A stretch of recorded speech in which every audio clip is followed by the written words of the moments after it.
Hey guys, Tomboy601, and well, I think I've stumbled upon something a little bit interesting.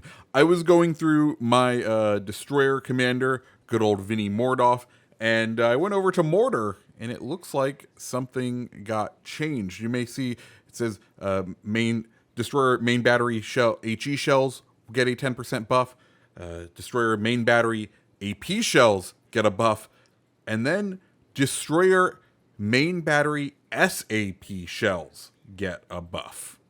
Which, well, that tells me we're getting a destroyer that's going to be firing SAP. Now, what destroyer will it be? Well, my guess, and which is why we're running Leone in this video, is we're getting the Italian destroyers. That's right. I, for one, super excited that we've already been sort of teased with this new line, the stealth announcement, if you will. And, well, right now, what do we know about the Italian destroyers and what do we know about them in the PC version? Well, here in our game, we do have two Italian destroyers with us already, Leone and Paolo Emilio. And of the two, I think compared to their PC brethren, the one that you can expect to be closer to the playstyle of the Italian destroyers when they arrive is going to be Leone. So the way the Italian destroyers work on PC, first thing, they do have SAP primaries. They can flip between SAP and HE. They do not have access to AP, which is interesting, but like cool. That's their one trade-off there. Two, they have long-range slow torpedoes, very much like what we have here on Leone. Beautiful.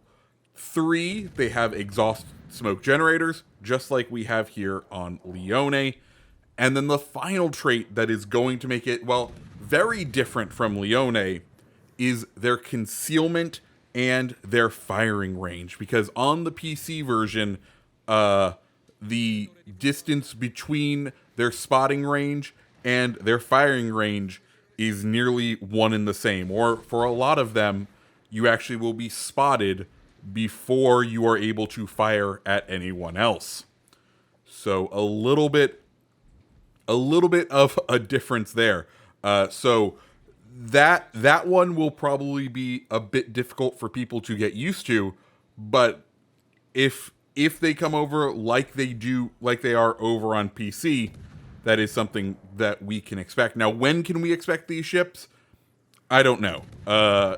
Maybe first update of the new year. That seems like a good way to kick off the new year, a whole new line.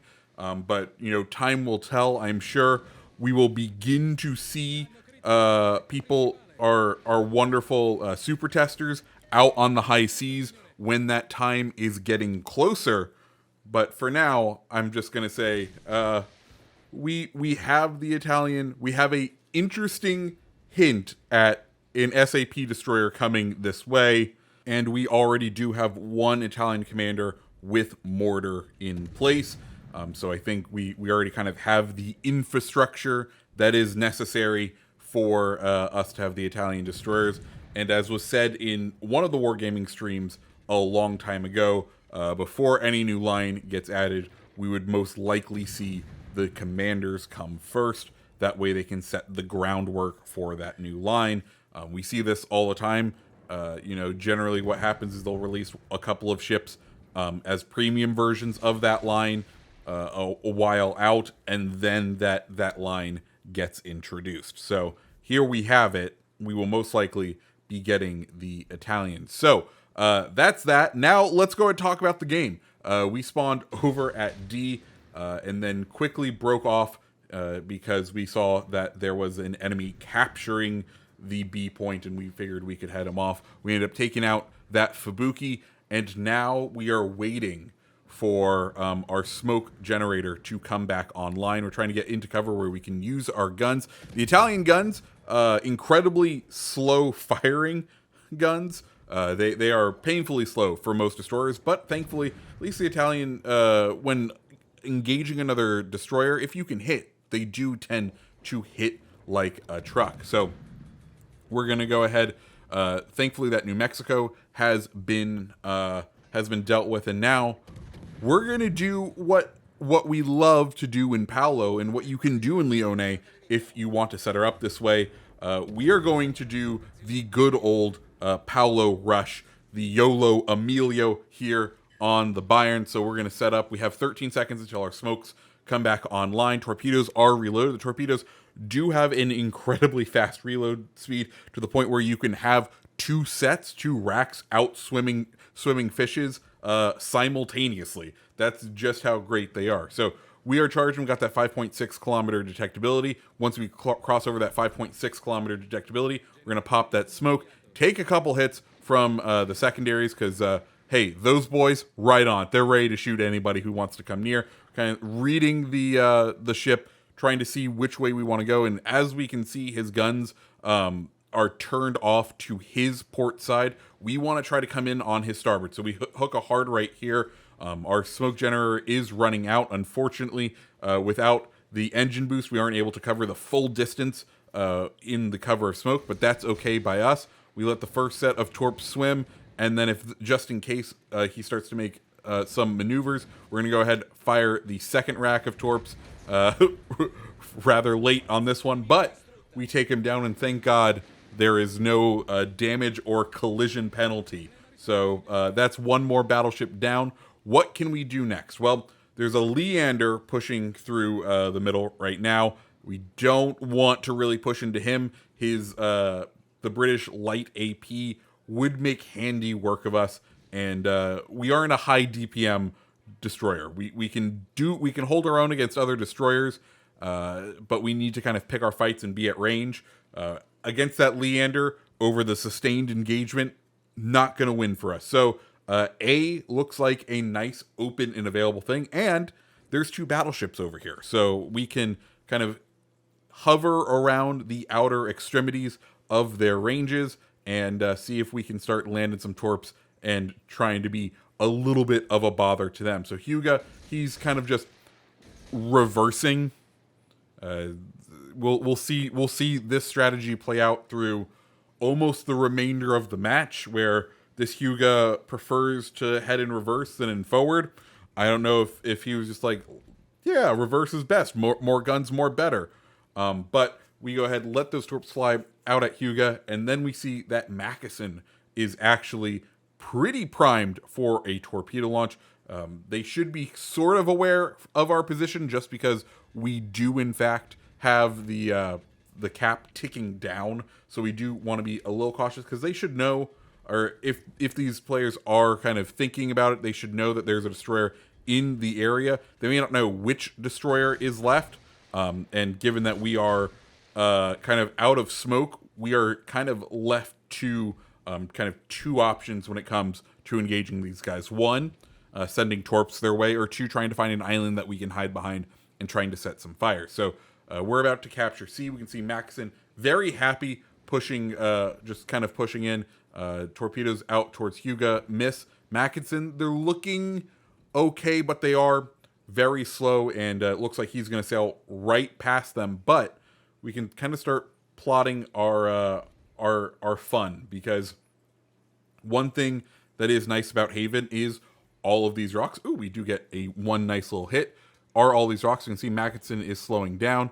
Hyuga still reversing into the cap, so we'll go ahead and dump torps towards him, and we have plenty of time to kind of look at this Mackensen, see that he's slowing down, and realize, okay, we can kind of do an ambush run out on this Mackensen. We still have health available to make the sort of plays, even though we don't have the exhaust smoke, which would usually cover our sort of our run and gun ambush plays. But we can see he kind of hit the rocks there. He's kind of stuck up against here. He's in a prime position for this ambush. We're going to use the rock between us so that he's not able to spot us, and then go ahead and engage the engine boost now that we're somewhat nearby. Torpedoes are on schedule to be reloaded in the tubes by the time we round this corner. Mackensen is taking a beating from our team, but we might be able to get there in time to deliver some beautiful torpedoes of justice. And speaking of torpedoes, we do end up taking Hyuga. We do have to refrain ourselves. We had hit on Hyuga. We have to refrain ourselves from trying to fire the next set of torps at Hyuga, knowing that we're going to try to take in this Mackinson. So we come around the corner, and, well, Johnny on the spot of, and we hit our butt right on the thing. We get knocked pretty much immediately by, or our torps get knocked pretty much immediately by his secondary gunners, his anti-torpedo boat armaments, as they have been so wellly referred to recently. We go ahead, turn out, try to make the profile of the ship as small as possible. He's going to try to change direction, but that ain't going to work for him. Hyuga up front there, trying to flip over the cap. He's going to be successful at that. We're trying to see if we can get an angle to sort of, one, launch some torps, or B, if we can get some fire down on him just so that he doesn't flip over the cap. Try to prevent, even though we are ahead right now, but not too far ahead, right? We have the advantage on ships. We do need to be a little cautious just because we kind of, rock, paper, scissors wise, our team is in a decent spot, right? Because we have 2 destroyers to take out their 1 battleship, and we have a battleship to take out their cruiser, but their cruiser could take out the 2 of us destroyers. So, like, there is a rock, paper, scissors scenario where we could lose this. So we don't want to be too bold, but at this point, we have the points advantage by a large margin. Things are starting to come on down, or things are starting to get to the end of the match. So we're going to try to be a bit bold here. We're going to push right up to this island, use that little island trick again, so that we can try to lay some torps down on Hyuga. We're just going to kind of fire, go right towards them. We have the perceptive, we have the radio indicator to let us know where the Hyuga is. We can see he's coming in a nice straight line here. We're going to start to turn out so that he doesn't even know we lay torps at him, because if we can stay outside of 2.5 kilometers, he won't even know we were in the area. He won't know to try to perform some maneuvering. So as he comes in, we are going to kind of turn out, kill the engines, start to prep in case these miss, but we go ahead and hit him with both, and that ends the game. So guys, that was a match in Lione, and the news that Italian destroyers are most likely on the way. If you like the video, go ahead and hit the like button, hit the subscribe button, and I hope you have a fantastic rest of your day. See ya.